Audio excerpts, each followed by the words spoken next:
Michael, I just wanted to say I'm so proud of you. It's nice to see you enjoying yourself. I hope you see new things. I hope you feel new things. But most of all, I hope you understand that this time is yours. Love, Mom. See the world like an insider with Chase Sapphire Reserve. Make more of what's yours.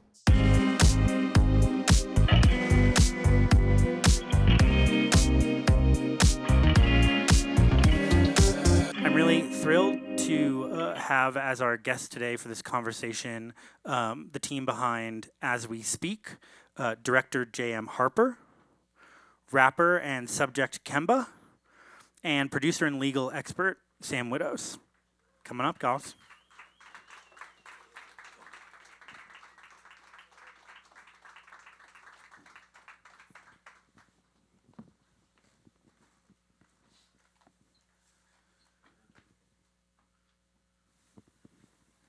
Thank you guys so much for being here, and congratulations on the film. Thank you very much for having us. Thanks for showing up to come listen. So I wanted to start off because after seeing the film, I felt that I and maybe others have had a little bit of like a frog in boiling water experience with the criminalization of rap lyrics, where I had sort of picked up bits and pieces along the way, but it wasn't until I watched the whole film that I realized just how serious the issue had become. And I was wondering, given that there have been more than 700 trials at which it's been used as evidence since 1990, was there one moment if you could just sort of go down each of you and talk about what was your light bulb moment on this issue where you were like, oh, this isn't just something that's happening in one-off cases. This is a real trend that needs to be, addressed and analyzed. For me, it was when I first started reading a book called Rap on Trial, which was co-written by Eric Nielsen, who you see in the doc. Killer Mike wrote the foreword to the book, and it was actually, didn't even take the first chapter. It was like after reading the foreword that I began to understand that the issue not only was bigger than just a few isolated cases, but that there was a history there that had started centuries beforehand that got to that point, that kind of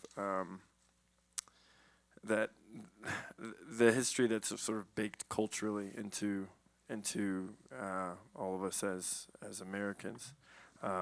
So that was my avenue in. Yeah, for me, I feel like a lot of people sort of know about the issue. For a lot of people, it's as simple as like, oh, is this person rapping about a crime that they committed or not? But a light bulb moment for me was also from the book, Rap on Trial.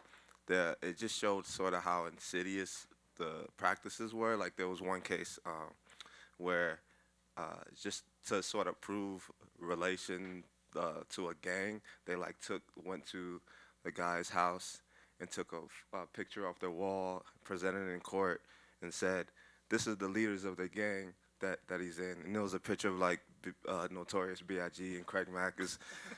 And of course the jury doesn't know any better, and those sorts of things work, and so, yeah, that was probably the most eye-opening. Yeah, I actually got in touch with Eric Nielsen, the co-author, just as he got his book deal, when I read an article about him, because he had just been certified as an expert witness in hip-hop. And I'm an attorney as well, and to see that someone is being used as an expert witness means that there are so many cases that this is necessary, right? It's not just a one-off thing. And to sort of get to know him and what he does in a courtroom, which is refuting the story that the prosecutor is telling and trying to educate a jury on what hip-hop is, what the traditions are, and what the words might actually mean in different contexts, was the big eye-opener that there's a huge story to tell here. At what point, Jason and Kemba, did you guys connect and decide to collaborate on a film together about this topic? The first creative treatment for the film that I made was I thought that we would need to talk to a bunch of like the superstar, supernova rap artists who had made a name for themselves already, had signed legislation that was out to try to limit the use of rap lyrics in trial. But on the other hand, I realized that like Kemba was my friend. We had met like a year before, and I knew that if I was to knock on his door, that we could start shooting the doc tomorrow. And when Young Thug got arrested, and we needed to do that, it was just not only was it a no-brainer, but it just ended up the film from that point was really trying to tell us what it wanted to do, and he was the most powerful voice possible. Yeah, I'm just super lucky that he said yes. Kemba, what was your response when he knocked on your door and said, "Do you want to make a documentary starting tomorrow?" It took a little longer than that, but yeah, for me it was a no-brainer as such, like in the wheelhouse of all the things that I find important, and just the culmination of my life experiences. It was just like it was perfect, so I didn't have to think about it for too long. The way the film is structured is it sort of positions you, Kemba, almost as an investigator or investigative journalist who has to sort of piece together the long arc of the criminalization of rap lyrics. How did that structure come about, and what was the process of sort of finding that? I guess we might both have different answers to that because, I always knew I had been inspired by, a Jim Jarmusch film from many years ago called The Limits of Control. And I really liked this idea of making a journey film, and to add an investigative layer to it, and so that the germ of that idea had been in my mind, but more importantly, the syntax of hip hop is different depending on what region you're from. So it's Chicago, New York, Atlanta, West Coast, California, London. And so it was important to visit all those areas and see specifically how the trial had been affected there. There's a website for the book Rap on Trial that has a whole constellation of where the court cases happen, and it's not just in those cities. It's actually shocking to see where it's happening all over the states. But we knew that we would have to travel, and then specifically following drill rap as it originated in Chicago, and then went over and cross-pollinated in London, and then came back to New York via the Bronx and Brooklyn. That gave us a really concrete thread for Kemba to find and follow. Yeah, for me, honestly, I was just lucky enough to not have to worry about that. You know, the sort of Jason's vision, and wherever we went, all I had to do was sort of connect with the people that I was talking to, and it was also a journey for me because the whole time I'm like piecing together that the final piece that I say at the end of the film. So all I had to do was really be in the moment and be present with the people I was talking to. Sam, when did you become involved in the project? 7 years ago. Like this was something that sort of started with me and my producing partner Peter Camber with Eric Nielsen, figuring out how to express the issues that are present in all these cases on camera, on film. And we went through a lot of different machinations of what it was. And also as we sort of presented the story to different financiers, buyers, doing that sort of producing, we realized that to a lot of people several years ago, it was sort of seen as sort of a niche issue. And fortunately or unfortunately for the defendants, it wasn't until Young Thug got arrested that we were really getting more reception to the fact that this is a present, pressing issue that needs to be told right now. Jason, you talked a little bit about the journey, and by the way, I think as a taxonomy of different styles of rap, it's also a really genius sort of primer for people who are maybe not as knowledgeable about the subject. But the first place that you go is not a location, it's a time. You go back in history, or you go to the archive, I guess that's a location. I'm wondering if you could talk a little bit about, the history of the criminalization of black musical expression and how you think this particular iteration of it is similar or different to jazz or blues or spirituals. What was shocking was, really the first thread of that idea came from reading these Dutch slaver journals from 1670, where they said, we can hear the slaves communicating, but we don't know what they're saying. And immediately that started this spark in my mind where I thought, how many other times had that happened through history? And so looking at, okay, if they were singing on the ships, then what happened when they got there, arrived in the Americas, and then started singing the Negro spirituals and what those meant. I was shocked to learn that drums were banned, that there was in 1740, I think it was, that there was an enormous slave rebellion that happened, and they were beating the drums and singing as they went. So what did South Carolina do? They said slaves can no longer have drums.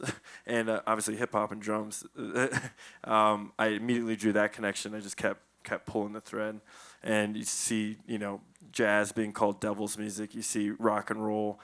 Every time that white and black people were being brought together by black music, institutions of power, not only were they frightened, but then they responded violently. And so it was just a journey through every single genre, from rhythm and blues to jazz, to rock and roll, to soul music, and then finally to hip hop. And so is there a difference, to answer your question, did I see a difference between them? No, not really. It had maybe gotten more insidious because you can't lynch, well, you're not supposed to be able to lynch people today. So it has to be more subversive, that control. And state power has gotten very good at hiding what they do.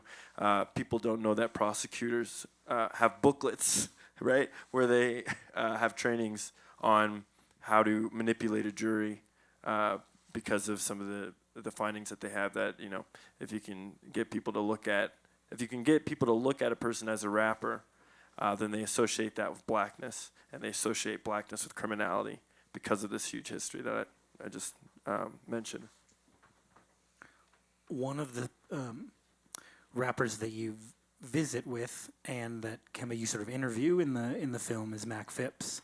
And what struck me about that story was not just that they used his lyrics to put this charge on him and get a guilty verdict. It's that they manipulated the lyrics from multiple songs without sort of being called out on it in that time. Sam is the legal expert on the panel. I wanted to talk to you a little bit about, is there a precedent for the use of artworks in this way, like in U.S. history, recent or distant? And is there any actual rationale behind this, like a real solid legal basis, or is this just all theater and bullshit?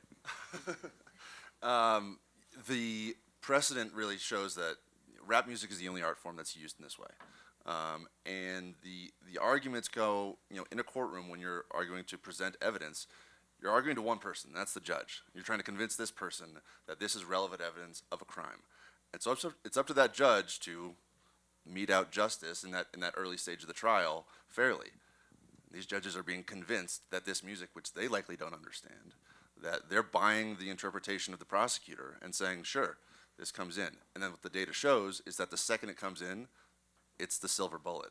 Like, juries buy this in a way that is so damaging and insidious that it works every time.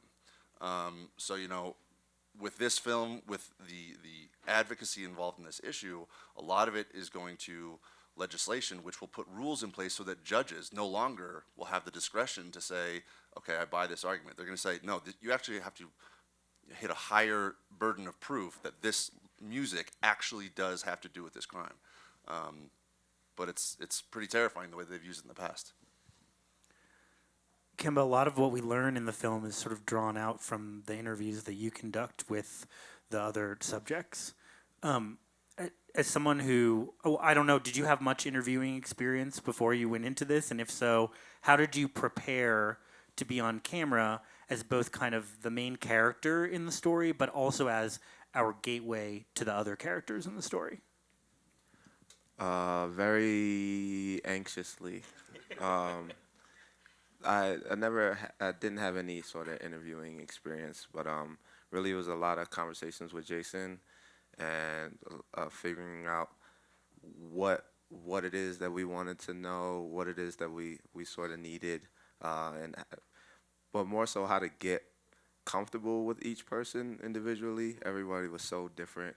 La Vida Loca and her experiences were different from Shy K, different from Killer Mike, who you don't even have to ask a question. He's going. He's going.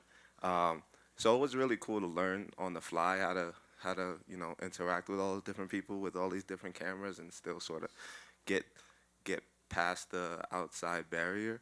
But yeah, it was very much a sort of collective effort and where the conversations needed to go. One of the things that I sort of love about nonfiction filmmaking is that it can play with certain aesthetic tropes from fiction filmmaking and use them to tell factual stories. And I think this film does that brilliantly in a couple areas that I wanted to talk a little bit more in depth about.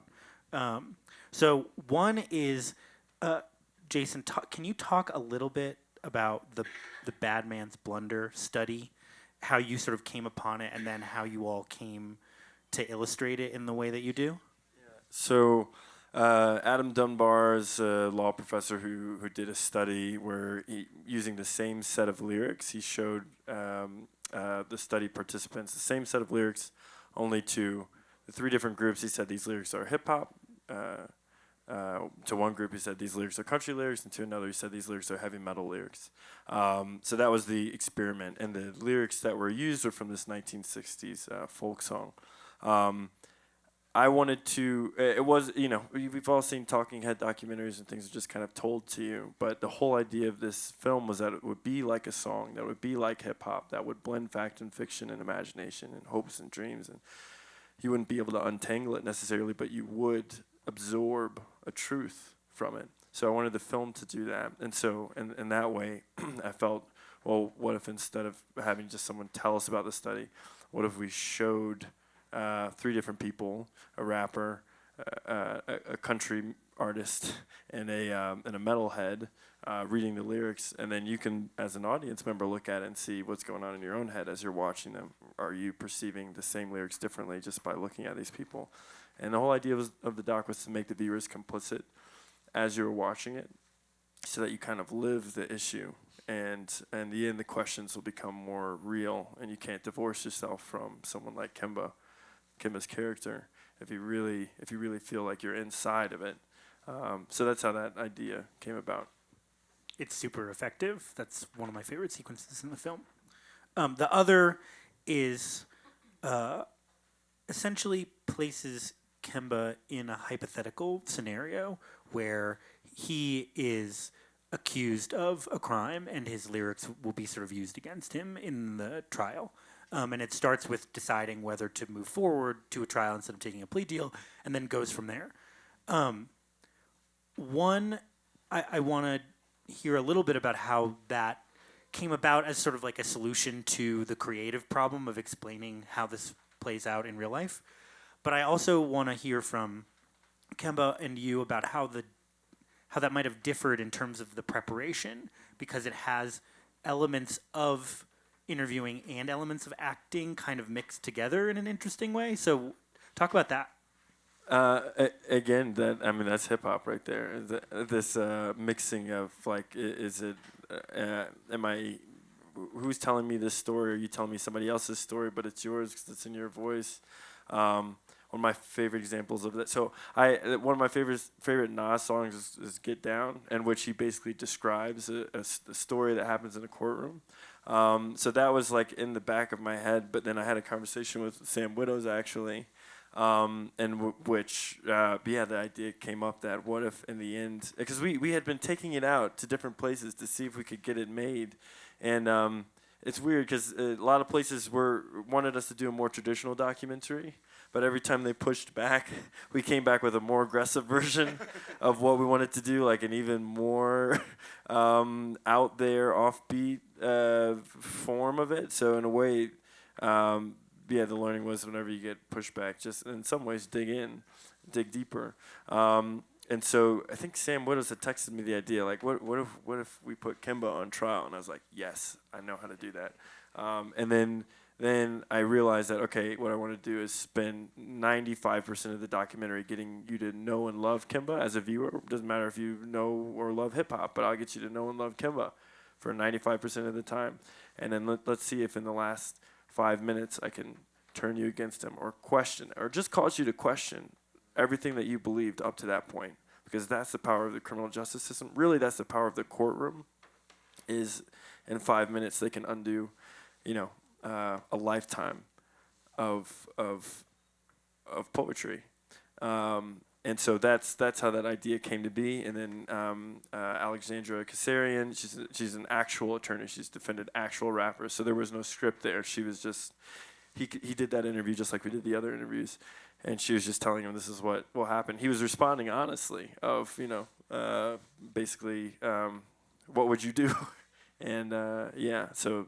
That's how that scene came together, and then, hopefully it was effective. Yeah, and it's interesting, like being in front of a camera and sort of having to speak honestly, but knowing you're making a film and knowing that you sort of want to get to a place. I never thought I was in any actual sort of danger. Like, so if you ask me, would you take the plea deal in this hypothetical scenario? I'm like, no, they wouldn't be able to convict me. But when we shot that scene, hearing the prosecutor read lines that I wrote, like mixed up from different songs, I was like, I don't know if I would be able to make it out of this situation. It was the first time that I actually felt that way. And I'll just add, having known Alexandra since she was a public defender and hearing the way that she describes, as Jason said, the power of the courtroom, like, it's a different world. And, like, if there was a way to portray that in the film, I think that was the thing. It was like, the drama just goes way up because there's so much more on the line. There's so much, like, formality and capacity for twisting, again, his artwork, his thoughts, and he can't speak for himself. Yeah. And Sam, maybe you can speak to this a little bit. One of the things that it's not a central feature of the movie, but it's certainly an undercurrent, is this idea that what evidence we see presented at trial is really just the tip of the iceberg of what is sort of being used to pressure those who are charged with crimes to take a plea and sort of move it along. Could you talk a little bit about sort of how that operates and dovetails with the criminalization of rap lyrics? Well, I'll give credit to Jason to that. I think he hit on that, during the conversations with Alexandra and others, is that, like, so much of this happens before trial, and so much of this is that pressure to take a plea, that it also impacts the fact that we don't know how many cases this has been involved with, because a plea deal is usually sealed. So again, it sort of like really opens your eyes to like how big and prevalent this issue might actually be without us actually knowing. Again, talking to Eric, like he's been doing this research for 10 years and he's identified 700 cases. He's like, there's thousands more. I want to talk a little bit about broader attitudes toward rap and hip hop. At one point when the film is sort of exploring the rise of drill music, one of your on-camera experts is talking a little bit about how there is a portion of the fandom that is motivated by what she calls, quote, poverty voyeurism. I'm wondering if you all could maybe talk a little bit about how you would define that phrase. I know you weren't the ones to say it, but how you understood her to mean it, and what role that plays in shaping attitudes toward rap and rappers.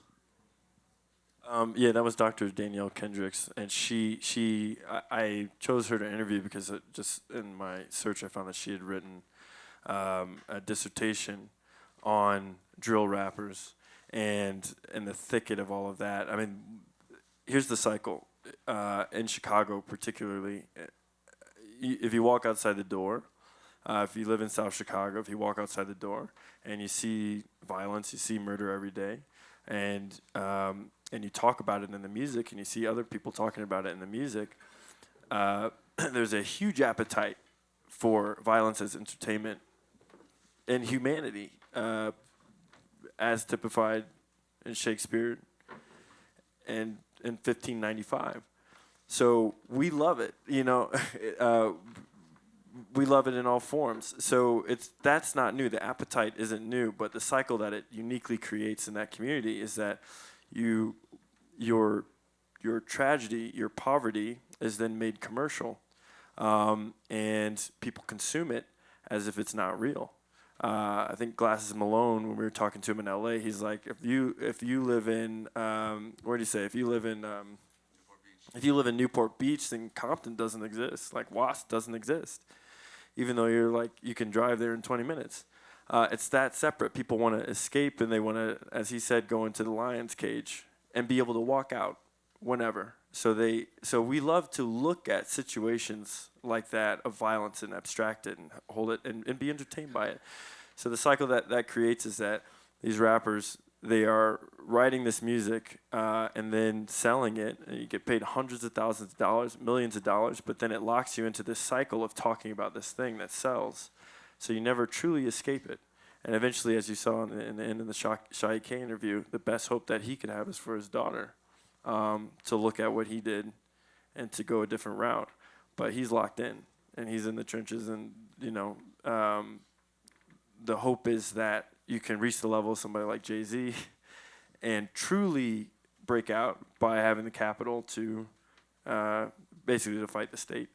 But yeah, hopefully that was the answer to the question. Sorry, I get kind of... No, that was great. Thank you. Kemba, how do you navigate those pressures in your own career of balancing sort of authenticity with the demands of the fact that, we're all talking about, whether it's film, music, television, something that is both an artwork and a business? That's interesting. I think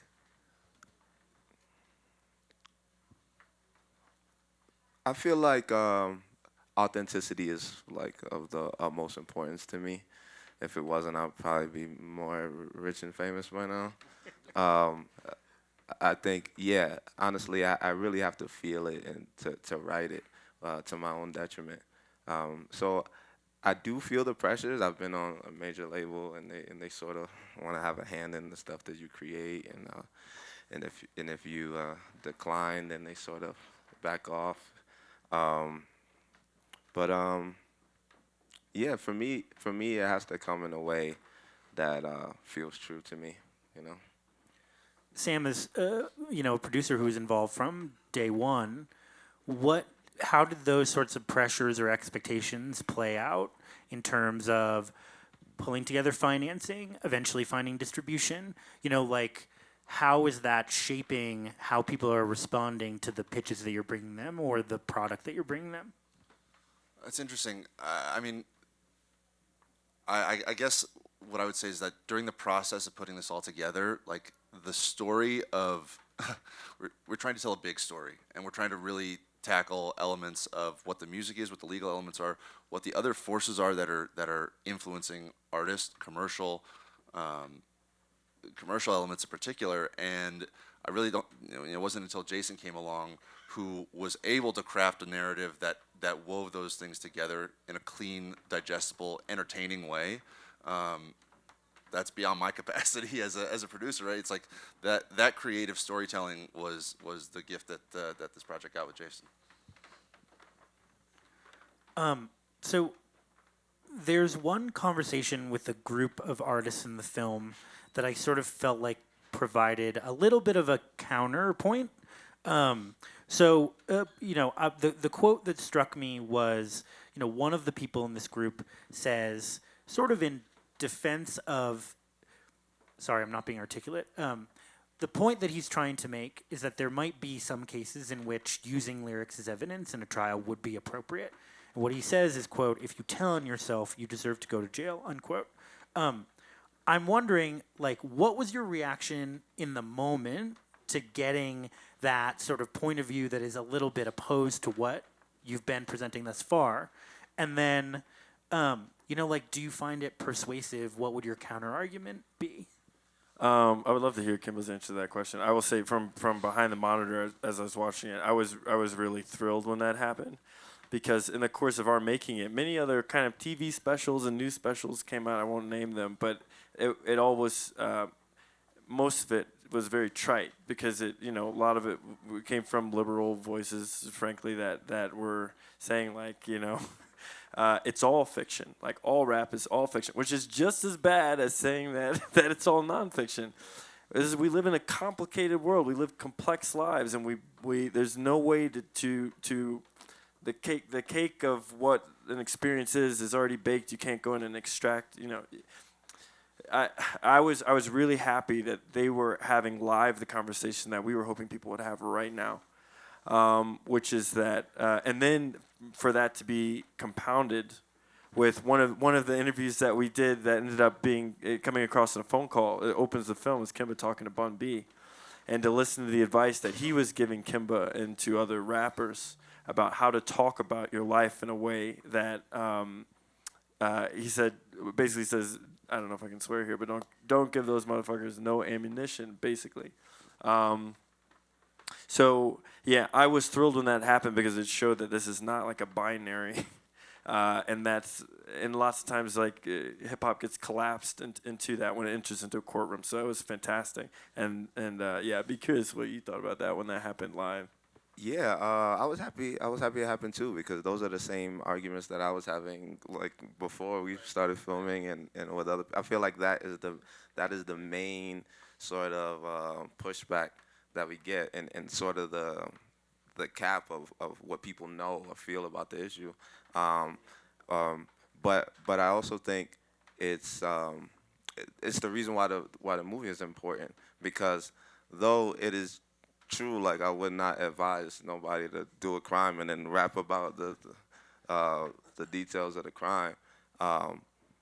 In the vast majority of cases, it is like a manipulation of the prosecutor to the jury. It's like the whole system against one person, where it's not somebody committing a crime and rapping about it. It's like them creating a storyline that you then have to combat,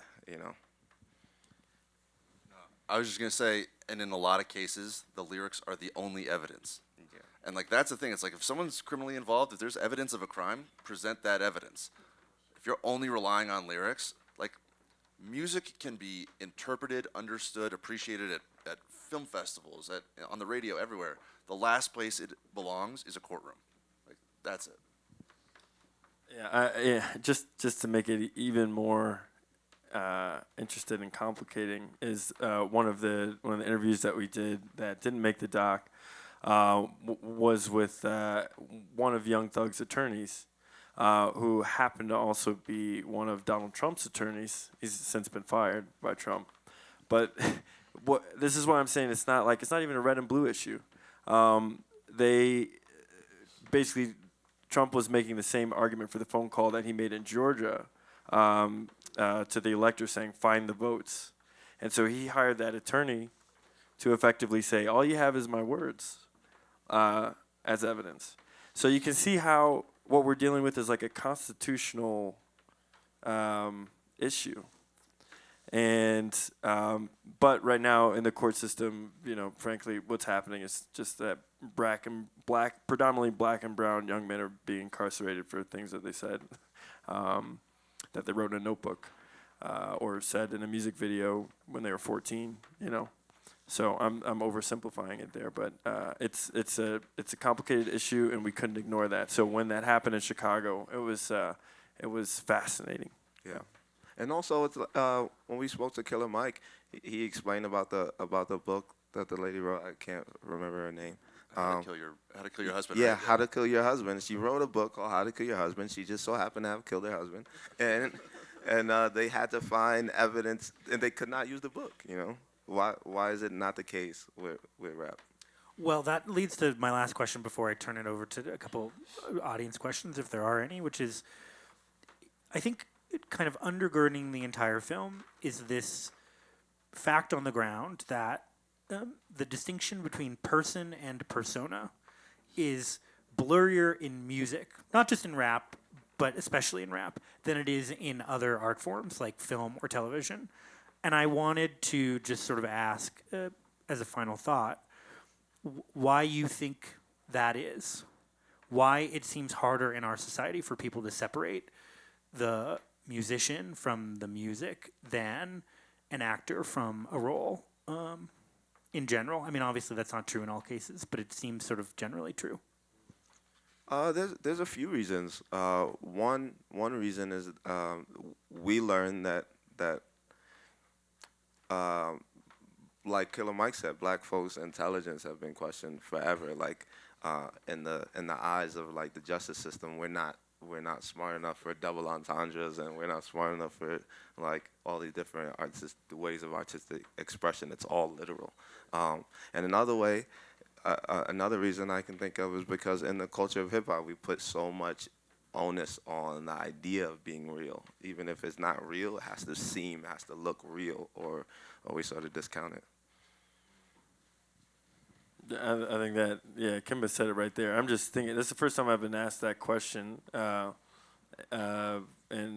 it is interesting. Just looking at black lyrics over time and thinking about when that entered into it, I just have to contemplate that more. But yeah, as Kemba said, as we heard echoed, one of the voices in the documentary is ASAP Rocky and Mos Def, or Yassine Bey's manager.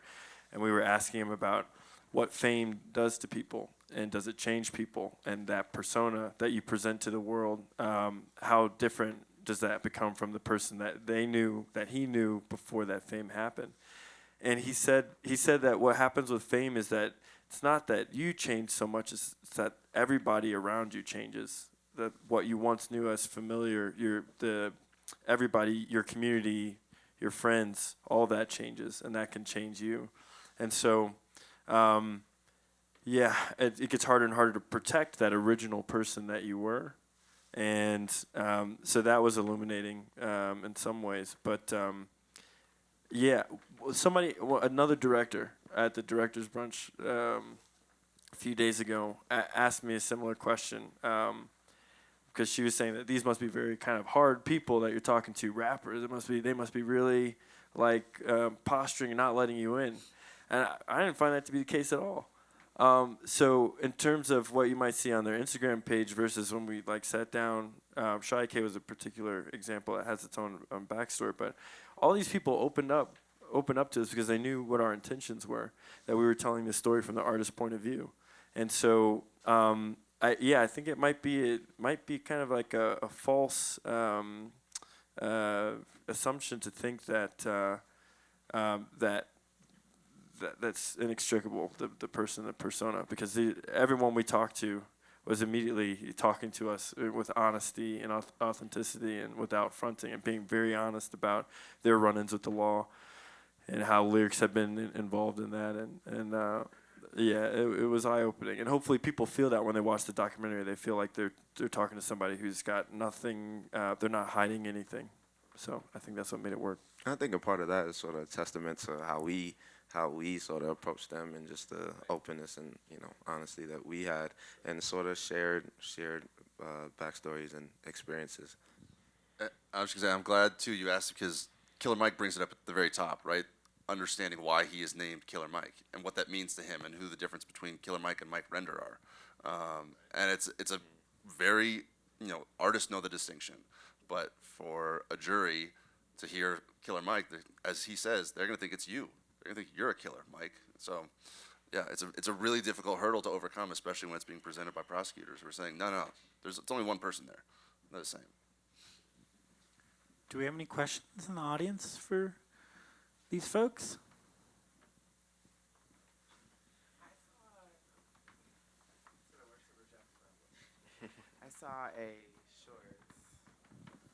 I saw a short yesterday called Surviving LA at the top of the hill at Inspire, and it's about surviving LA and how people leave and come back, and figuratively speaking to an actor, like how a documentary stars, you're sitting there, the whole funny thing, right? And you're talking to somebody, so you're realizing that you're interviewing this documentary, in this scenario, but then there's the character. So I wonder for you how you were able to separate coming into the character and yourself and that artwork, because specifically in this documentary, he's a Spanish individual, so he's talking about how he turns into, I believe his name is Spooky, in the show On the Block on Netflix, and how he realized as a, because we don't have that, our skin color is the number one, and even me, I have light skin privilege, right? So coming down the block, you don't have that, and he has that. So as he came into character, as he shaved his head for the character, right, he was realizing how much his own personal life was changing. So did you see any of that dichotomy between like yourself and your artistry and your work, and then now becoming this character, and then experiencing that, like you said, in real time with fear of like, wow, because you're making a move, right? Respectfully, you're giving them more evidence to use against you in the future. Doesn't that suck? And it's kind of scary. Yeah. It's beautiful, but it sucks. Are you saying in my artistry as a writer, or in the process of the movie? Right, like in the process of the movie, Okay. but even before he approached you, like you said, how you felt about yourself is how you felt about yourself, right? And then when you start to become this character, and because you are actually working on the ways of how we are writing ourselves into the grave, Yeah. you're doing that at the same time of the movie, while you're talking about doing it for an artist that does it all the time, right? A$AP Rocky, everybody. So, right, did you find any like fear pulls in just like, do I want to become this character, or where am I going to go? Or even changes on the street, like how people approached you or your friends, just because as you're coming into character, right? Will Smith gets into character hardcore and people don't even know who he is for 6 months, right? Yeah. So did you find just any unique like things that were like, whew, and whatever? To be completely honest, I feel like I got better, and I got better as an artist myself, as part of this film. The more I was able to just like hone in on being myself.